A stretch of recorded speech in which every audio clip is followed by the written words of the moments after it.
We are Nicki and Carlo, and our family live in Positano, Italy, nearly 500 steps from the road, but surrounded by fruit and olive trees and with a fabulous view. Our garden overlooks the sea and we grow our own food. We show you what life is really like on the Amalfi Coast. So please subscribe and welcome to the Positano Diaries. Ciao. In the last video, we left off saying goodbye to Sarah and Luca before Celine and I set off to Chianni in the heart of Tuscany.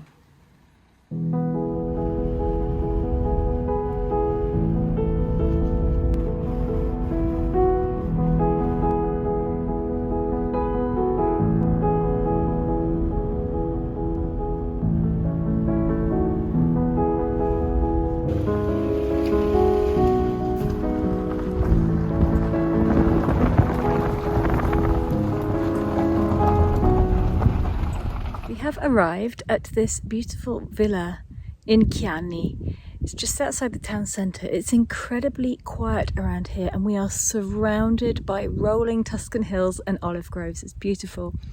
There is a swimming pool down there. I'm just going to have a wander around and explore a bit. So let's go and have a look and see what we can find. This is the main house. I don't even know the name of this villa, and it's down a long dirt track with the most incredible view. Obviously on top of a big hill here, because you can see all the way around. Stunning. And right in front of the house is this lovely swimming pool, and the scent of lavender is really strong. As you can see here, all this is lavender. It smells amazing. And all of that there is rosemary. And then we have the olive trees.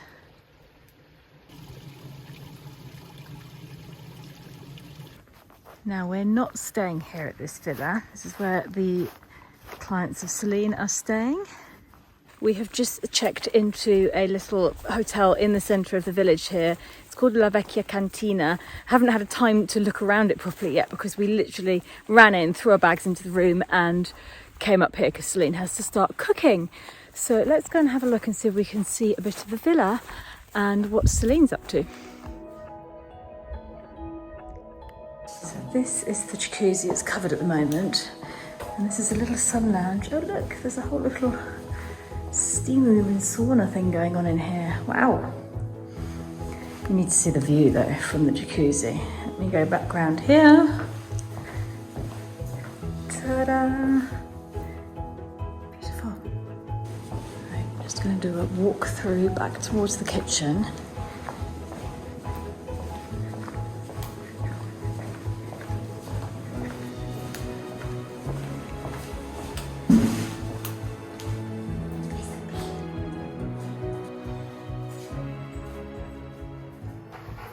What you making, Chef Celine? Squid! Okay, so this is going to be our tagliatelle for this evening. So I made the pasta earlier because the longer it sits, the better. Ooh. This is the best machine ever. Did you bring this with you, or is it already here? No, I brought it with me.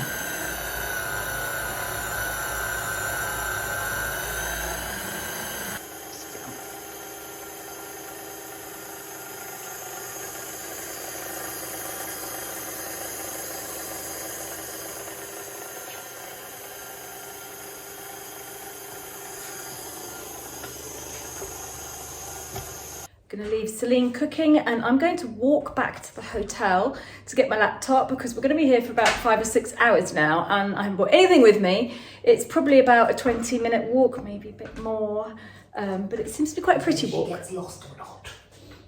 That's the point. Oh, I've got my GPS, I'll manage. Sometimes I forget I've got technology. How am I going to get out the gate though? There's a big closed gate there. Might need to sort that out first. Okay, open the gates for me and off I go on my adventure. These are the beautiful views. This is the rather scary road to drive along because it's obviously quite slippery, and you can just see where the road comes out onto the main road through the olive trees there, that's where I've got to get to, and then turn right. And I'm back on the main road. Now, hopefully this is the right way to the village. So pretty. Okay, I'm back, and this is our hotel room. Nice big bed, we can both fit in that. And this is the view of the little town square from our window. Very pretty.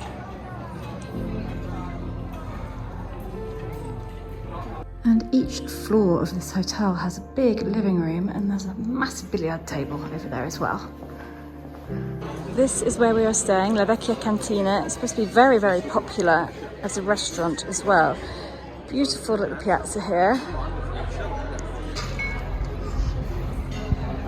And I'm now going to start walking back again. Just in case you're wondering, I did offer and ask Celine if she wanted help preparing dinner for this family that she's cooking for. She said no, she's used to doing it herself, doesn't need a hand, a bit like me in the kitchen. I'm not used to anybody helping me, and when people offer to help, I don't really know what to tell them to do most of the time. So yeah, it was a nice little walk anyway. This fantastic pomegranate tree here. Oh, they look beautiful. I know you'll like this, look. There's an abandoned villa here. It looks stunning. What a view it has. Let's have a look.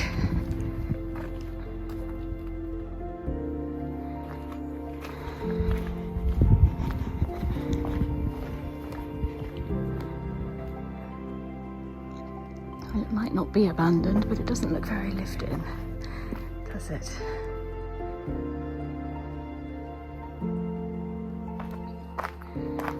And back we go.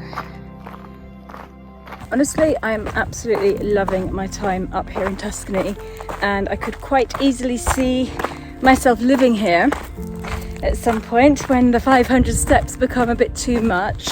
I will have to come back with Carlo and spend some more time exploring and just see what we think of it, because I love it. I love the fact that you can drive everywhere, you can walk, there's all this big open space. I don't miss the sea at all. I think because I grew up not near the sea anyway, it doesn't really matter. Yes, it's a lovely bonus to have the sea near you, but it's not vital.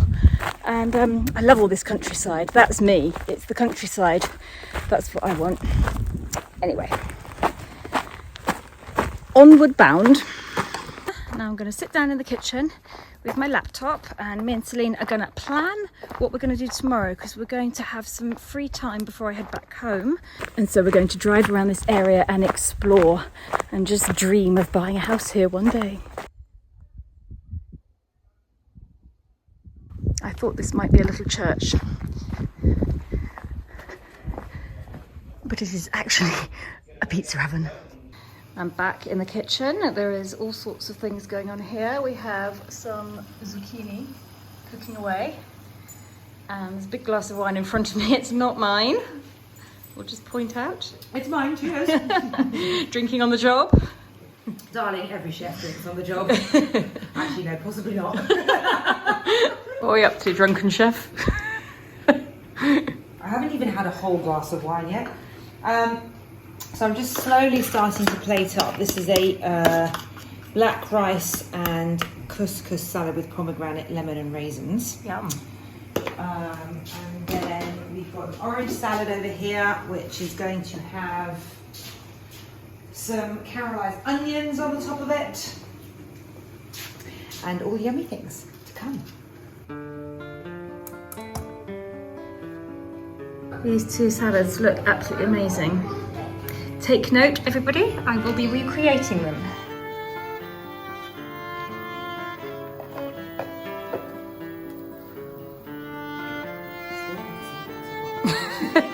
But I would like to say, it is currently 4:15 in the afternoon, and she is cooking all this amazing food, and we haven't eaten. We're starving. We are very nearly ready to go with the food. The table is starting to get busy. That smells amazing.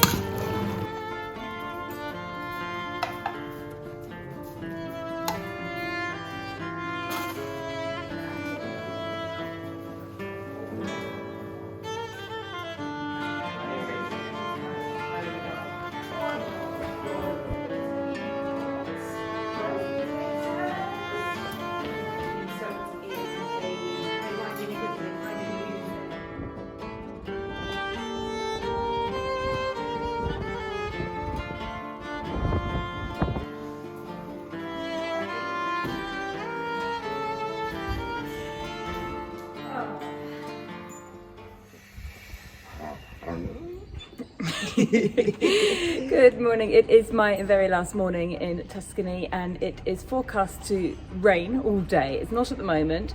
We're going to go for a quick walk, we're going to have breakfast, and then we're going to go on a lovely drive around this area, which includes Volterra.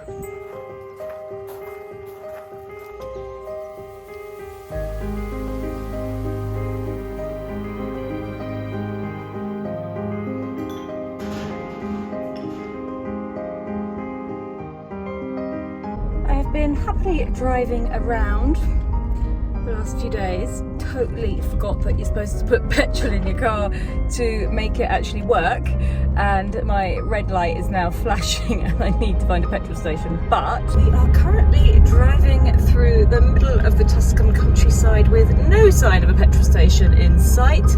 Hopefully my reserve tank is quite large. I have no idea because this is the first time this car has ever gone into reserve. Beautiful though, isn't it? Absolutely lovely.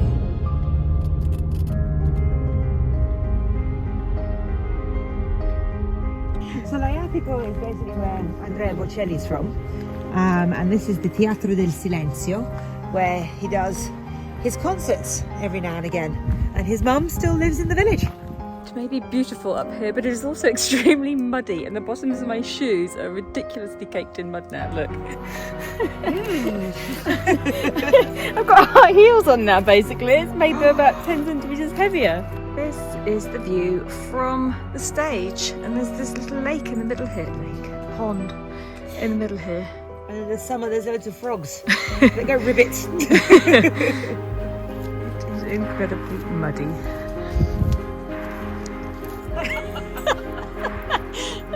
My Andrea Bocelli story, I'm pretty sure I've told this before, but if you haven't heard it before, now is the perfect time to tell it. Other than her being the main reason for me being in Italy, because I used to come on holiday with her family, the other reason that I ended up staying here is because of Andrea Bocelli. So in January or February of 1999, I was hired as makeup artist for Andrea Bocelli for a concert. It was a concert, I think it was called the Sacred Arias, and it was in Rome, and it was sponsored by Sony.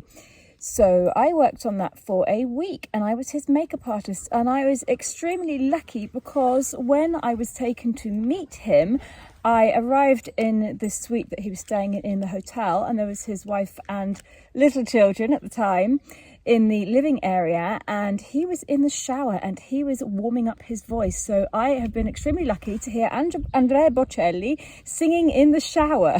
Anyway, the concert was absolutely amazing. It was pretty impressive. I had to do his makeup and hair and take him on and off the stage, lead him on and off the stage.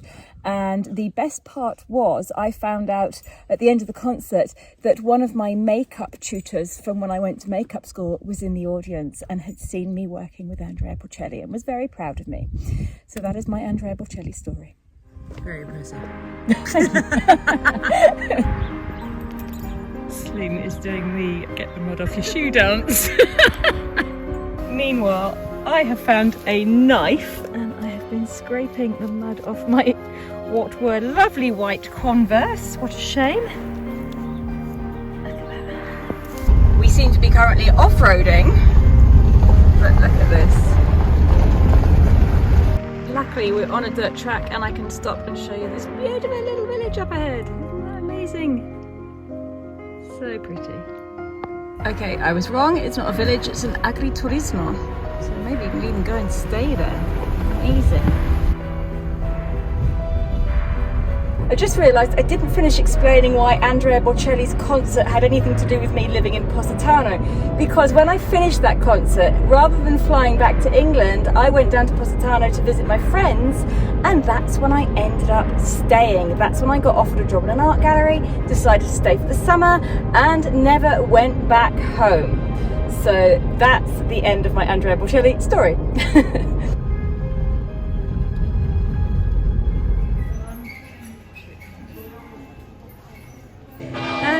Now in Volterra, and it is midday, as you can tell. So we're going to have a wander around. I'm not sure if I've ever been here or not, to be honest with you. I possibly have, but I don't remember.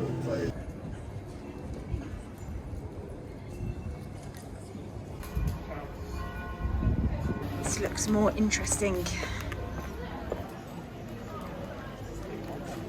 according to Celine, we are going to find a wall where there is a parky place and possibly some Etruscan ruins. Okay, so like possibly my description was not great, but there is a maximum security. There is a maximum security prison at the top of Volterra. Okay. And you can kind of walk around and you can see it, not actually inside, but you can see the walls of it. Okay, sounds good.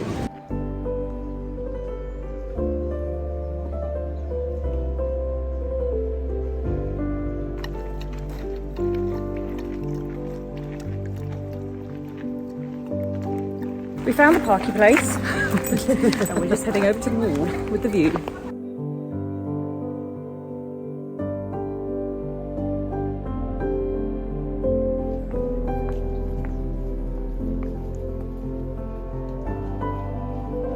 We've stopped for lunch because after lunch at some point I'm going to start driving home again, and it's going to be a 6-hour drive, so I'm not going to get any dinner tonight, so I'm going to eat as much as I can now. Yeah. I've got pappardelle a cinghiale coming, which is a classic Tuscan dish. It is a flat, wide pasta ribbons with wild boar, and I can't wait. Is the A1? Okay, perfect. Sorry, just looking at how Nicki's going to get home to make sure she gets home safely. I can't do it on my own. Judging by how she arrived, possibly not.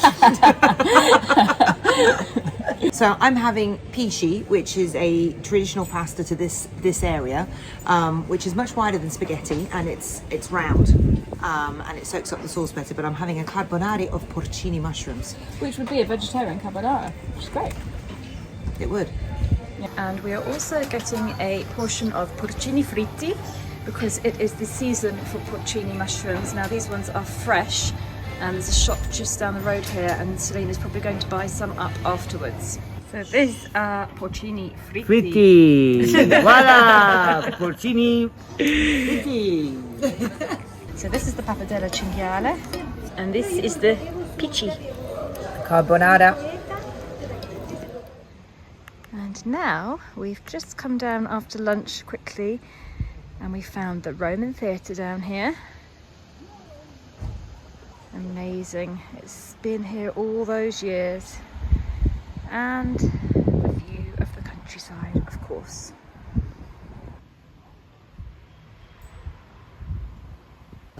Don't we look lovely in our matching outfits with oranges and lemons?